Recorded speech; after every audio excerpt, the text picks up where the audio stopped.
J'avais pensé mettre 3 points de suspension après le titre parce que justement ce titre est une ironie. Nécessairement, ce titre est une ironie, mais ça c'est après avoir vu le film qu'on le comprend, mais ce titre est aussi une réflexion sur le bonheur, ce qu'est le film. C'est-à-dire que c'est une réflexion sur le renoncement, c'est une réflexion sur l'insatisfaction. Antoine se cache derrière certaines certitudes. Il pense que, inconsciemment, hein, ça n'est pas très, mais il pense que c'est sa vie de famille, sa paternité qui lui a empêché de réaliser ses rêves. Sauf que pour Antoine, l'insatisfaction est un frein, alors que l'insatisfaction devrait être un moteur. Et puis, effectivement, le film a ça d'original, qu'on a un personnage qui change son échelle de priorité. On le rencontre au début du film avec des problématiques très claires, un peu égoïstes, qui sont des problématiques professionnelles, justement sur ce renoncement et cette insatisfaction. Et le film raconte comment cet homme, au moment où il va réaliser ses rêves, se rend compte que ce qu'il avait devant lui était plus important. Sauf que ce qu'il avait devant lui, il l'a laissé en chemin. Donc il y a l'idée de deux courbes qui s'inversent. Et puis voilà, c'est là où ça en fait, j'espère, une réflexion sur le bonheur.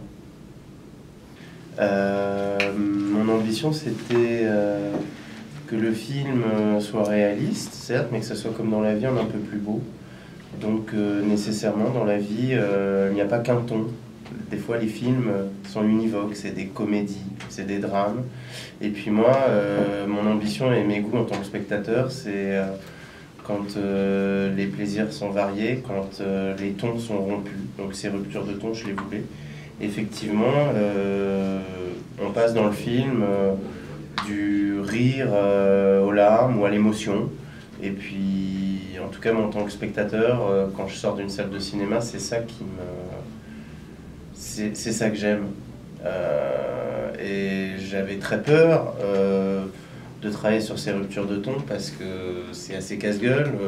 Faut toujours être sur un fil tendu.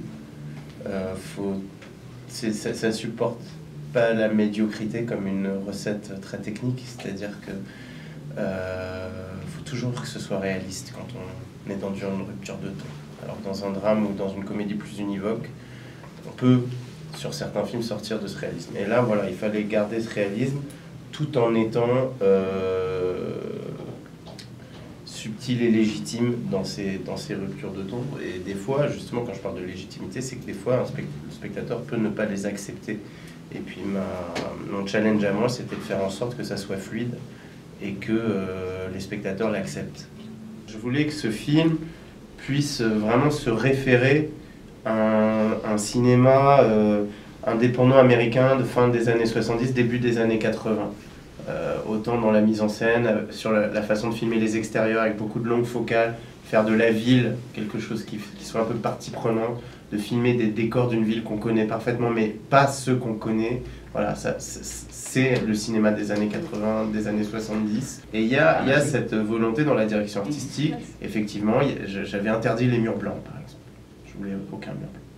Et donc voilà, de connoter tout, pour que ça fasse quelque chose d'un peu global et quelque chose d'un petit peu qui ne s'inscrit pas dans une modernité totale stylistiquement, mais dont le propos soit profondément contemporain. Parce que Antoine, voilà, c'est un rapport au présent. C'est-à-dire que c'est quelqu'un qui n'est pas conscience non plus qu'il est devenu un nouveau père, il ne sait même pas ce que c'est un nouveau père. En fait, Antoine, il croit que de devenir vraiment père, et c'est peut-être pour ça aussi qu'il repousse un peu le truc, parfois inconsciemment, parfois sciemment, c'est ça qui est ringue.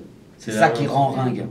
C'est parce que tu te vois vieillir, du coup tu vois les filles grandir, du coup ça veut dire que tu vieillis, et il croit que c'est ça qui rend ringue. Ça c'est un truc que je m'étais raconté aussi. Alors que ce couillon là, derrière il est là, quand les filles dorment, il fait ça, et en fait c'est ça qui est nul. Tu vois ce que je dis?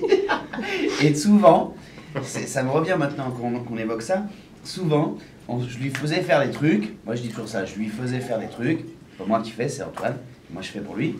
Et je lui faisais faire des trucs comme ça, un peu nul et tout, et on se regardait après, on se disait quel con, quel con. Quand il va voir la meuf qui dit on dit les Ramones, Rocket to Russia, la grosse époque, The Album. The Album, non mais les gars, c'est Philippe Manœuvre le gars. The Album. The Album, il dit ça quand même. Donc en fait, la fin, quand il devient vraiment papa, il se déringardise un peu. Je pense. D'ailleurs, le dernier plan à Nice, il est très cool. Ouais, il est cool. Il est pas ringue. Non, il est plus dans ce délire. D'ailleurs, il n'y a plus la stache. Et il est mieux dans son époque. Et dans exactement. Il n'y a plus la stache. Plus détendu. Il est plus détendu. Il y a un mec qui m'avait dit un truc aussi génial, super flatteur. C'est que Antoine, pendant tout le film, et ça c'est vraiment une récompense pour un travail de comédien, tu vois. Antoine, pendant tout le film, il est toujours comme ça vers l'avant. Parce qu'il n'est pas bien dans le présent. Donc il est toujours là, à toujours chercher, à aller au-dedans. Il court après ses journées. Tu vois, putain, il y a toujours un truc à faire, toujours un speed. Il est jamais ça. Jamais. Ok. La seule fois où il est dans le présent, et donc il est presque comme ça, et ben c'est à la fin sur la promenade des Anglais. C'est un mec qui est bien dans son présent et qui accepte qu'il a des enfants et qui accepte ce moment parce que c'est son moment aujourd'hui de la balade à Nice et qu'après il va devoir les rendre, et donc il est bien avec elle, il est posé, il est apaisé. Cette nécessité d'empathie, c'était quelque chose que je m'étais mis comme leitmotiv dès le début. Et puis je voulais voilà, ce qu'on appelle des arcs pour les personnages, c'est-à-dire je voulais des trajets pour chacun. Et je me suis très vite dit que d'adjoindre à Antoine une sœur avec qui il ne s'entend pas du tout au départ, et que la transformation d'Antoine en père fasse que leur lien se rapproche aussi, me paraissait judicieux. Et ce que j'aimais, c'était justement imaginer que les ellipses, c'est-à-dire les moments où on fait un saut dans le temps dans le film, on les retrouve à chaque fois d'autant plus proches. Et voilà, il y avait un potentiel de comédie dans ce personnage que j'avais imaginé, qui m'intéressait parce que voilà, je voulais ces ruptures de ton, et nécessairement le personnage de Judith joué par Or, plus haut en couleur que les autres personnages, il sort vraiment des sentiers battus. Et donc c'est devenu très vite absolument nécessaire que de lui ajouter cette sœur. C'est un personnage qui m'a plu parce qu'il a toute une évolution et au début, oui, c'est pas que je le sermonne, c'est que je lui dis ce que je pense. Je suis assez cash, assez franche et je lui dis ce que je pense. Et puis petit à petit, je vais le voir évoluer et en effet, je vais me prendre au jeu et l'aider à aller plus loin dans ce qu'il veut à un moment de l'histoire. Et c'est ce qui permet aussi de nous re-rencontrer, parce qu'au début du film, je pense qu'on s'est mis dans des cases. Moi, c'est mon petit frère un peu loser, artiste loser. Lui, il m'a peut-être mis dans la case de la working girl, rigide.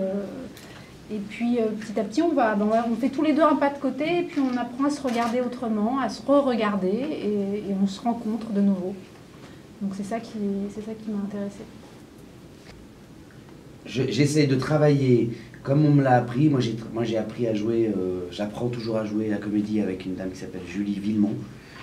Et Julie un jour m'a dit tu seras un bon comédien le jour où tu apprendras à jouer avec le sérieux avec lequel les enfants s'amusent. Quand un enfant s'amuse, quand il joue, il est sérieux. Il ne fait pas ça pour vous amuser vous, pour faire marrer la galerie. Il est vraiment dans son délire. Quand la voiture arrive, les pompiers, les machins, il est sérieux. Et elle me dit, le jour où tu sauras jouer comme ça, tu pourras prétendre à devenir un bon comédien.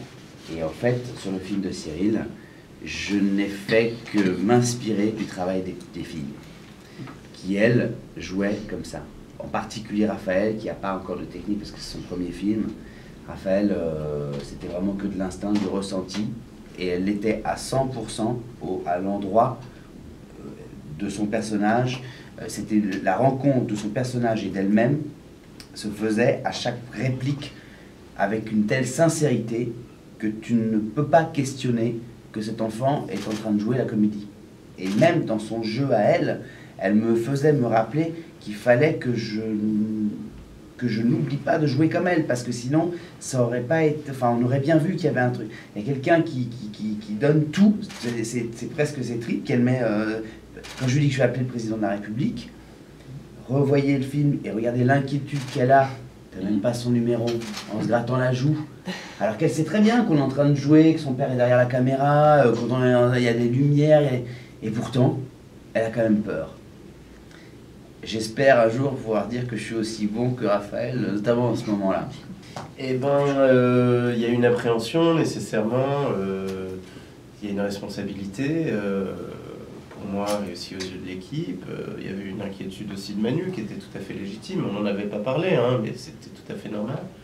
Et puis on s'est immédiatement rendu compte sur le plateau que ça allait amener beaucoup.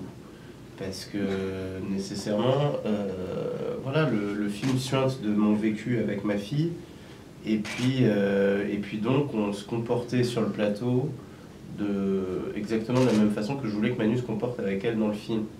Donc ça permettait d'avoir ce terreau d'observation comme un practice avant d'aller sur le plateau, qui a beaucoup nourri le rapport que Manu a avec les filles. Et puis il y a eu ce rapport triangulaire qui s'est fait assez vite. Raphaël appelait Manu mon papa de cinéma. Et puis personne ne lui en avait parlé de ça, c'était elle qui disait ça, donc ça voulait bien dire qu'il y avait comme sans faire de la psychanalyse de comptoir, mais il y avait un transfert qui s'était fait, puisqu'elle l'appelait mon papa de cinéma, que moi j'étais donc devenu son papa de la vie. Et puis voilà, ça a été un travail qui a été fait dans la bonne humeur. On a été un peu jaloux l'un de l'autre quand même. Ouais.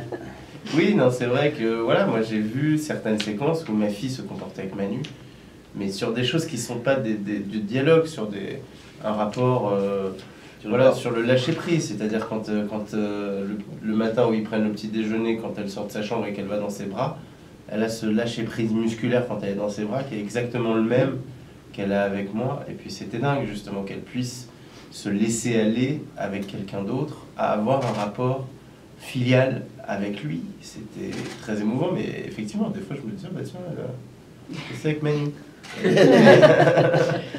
Et voilà. Écoutez, c'est dingue, ce qui se passe sur le film, parce qu'on est nous-mêmes émus de ce qu'on a apporté au public. C'est-à-dire que quand on rallume les salles à la fin des projections, on découvre des visages comme moi j'en ai jamais vu, évidemment après un film que je fais, parce que j'ai jamais fait de film comme ça, où tu as à la fois une partie du visage qui est très émue, donc les yeux sont toujours un peu humides, mais avec des grands sourires. Oui. Et ça, c'est la première fois que je vois ça. Et puis, il y a depuis le début de la tournée, de présentation du film, des effusions, des démonstrations d'émotions, d'amitié et d'amour, surtout, absolument dingues, où eux ont réussi parfois à nous faire chialer, notamment à Strasbourg, où il y a ce monsieur qui prend le micro à la fin et qui dit, la voix chevrotante, j'ai pas de questions, je voulais juste vous dire merci et dire à ma femme que je l'aime parce que je lui dis pas assez.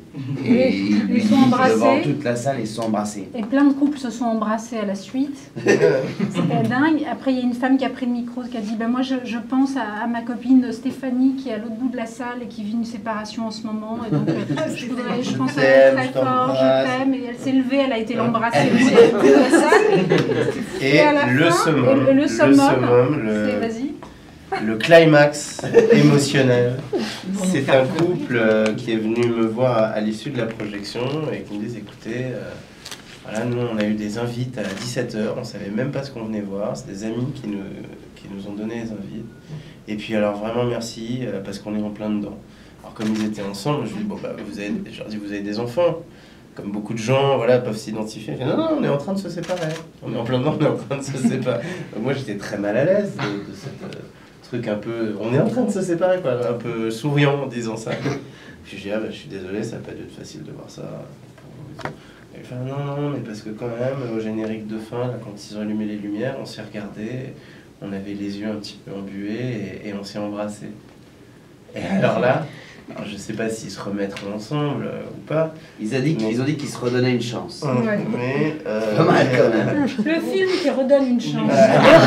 Mais là, on se dit quand même que voilà que c'est une thérapie quoi. C'est formidable d'avoir des réactions comme ça. Ils mettent beaucoup de temps avant de poser les questions. L'animateur souvent dit non mais voilà, n'hésitez pas. Et en fait, ils se rassemblent, ils récupèrent le truc. Et il y a un mec un soir, bon je lui dis parce que ici j'aime bien les bêtises. Il y a un mec un soir, il dit, il a pris le micro trop tôt. Et tu sais, quand tu te réveilles le matin et que tu crois que tu peux décrocher et que c'est bon quand ça sonne, tu vois, et que ta propre voix te trahit. Et tu fais allô, allô. Tu vois ça? Et le gars, il avait pleuré, et il a pris le micro. En plus, c'est un gars, tu vois. Il prend le micro, il fait oui, bonsoir. Et donc, il rend le micro et il lui dit je la poserai. Il fait ça, je la poserai après. Il reprend le micro un quart d'heure après. Oui, excusez-moi pour tout à l'heure. Tu diras pas, C'était tellement drôle. Bon. On est très fiers de ce film. Moi, j'en suis en tout cas très fier. Voilà, on est vraiment très heureux.